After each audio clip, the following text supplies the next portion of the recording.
Oh, side. First of all, welcome to Singapore. So what's Fight Week been like so far for you? I mean, we weren't expecting to see you here at Media Day. I'm not going to lie for when they announced this fight card, but here you are. So how has Fight Week been? And it's been great being a part of this double-headed card, the double title fight, and yeah, on this really historic event in Singapore it's unreal to be just a part of this card. Your opponent obviously he's from South Korea, which is obviously not that far away from Singapore. So have you felt any do you feel like you're fighting in enemy territory? I guess I should say against him.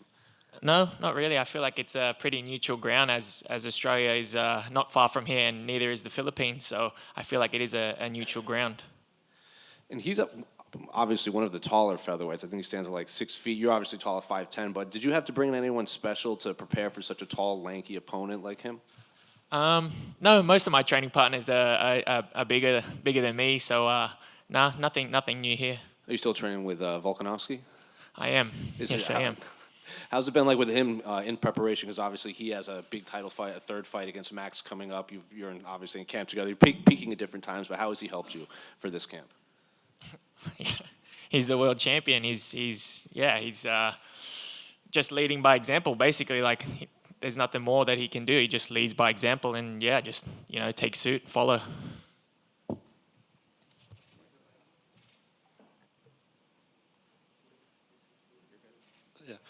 Josh, right here. Just give us a breakdown of your opponent, how you think you guys match up in terms of styles with this fight. I think he's a very good fighter. He's I think he's probably one of the guys that underrated in the division, and I think he's definitely should be close to the top 15.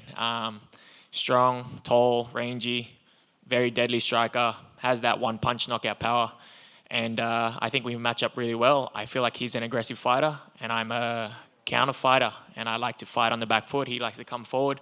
And I've said in previous interviews before, if he starts to overstep his boundaries, coming too much forward and being too aggressive, I feel like I'm going to catch him. So he's got to come a bit more calculated, I feel. But I think this fight's going to be, fight of the night, 100%.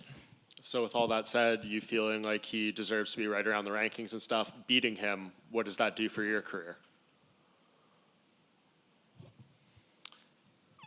Look, I feel like with the featherweights being so, and I feel like any featherweight in this division can beat any other featherweight in the division. It's like this division is so stacked, and I feel like on any given day, us featherweights could beat each other on any given day. So I don't know. It definitely puts me forward. I definitely don't see myself losing this fight. I don't envision losing this fight. But it definitely puts me on the right foot forward.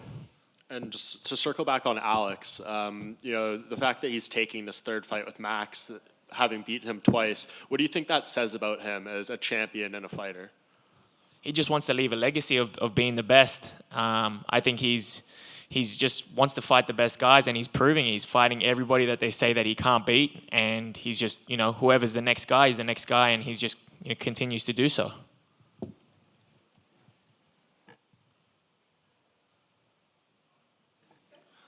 One more for Josh right here. Going off of what you said before, you predicted a fight of the night against your opponent. Most fighters, they don't want a fight of the night. They want a performance of the night. They don't want this back and forth war. So why do you predict that, and is that something you are looking for in your opponents? I'm just being realistic, to be honest. I don't feel like Choi is going to go away easy, and if he does, it's going to be a banger of a fight. I've said in previous interviews that both me and him are going to leave that cage pretty banged up and bruised, and I'm expecting that sort of fight. Like, if it doesn't happen and I end up getting a clean knockout or a clean finish without getting hurt, beautiful, but that is what I am expecting.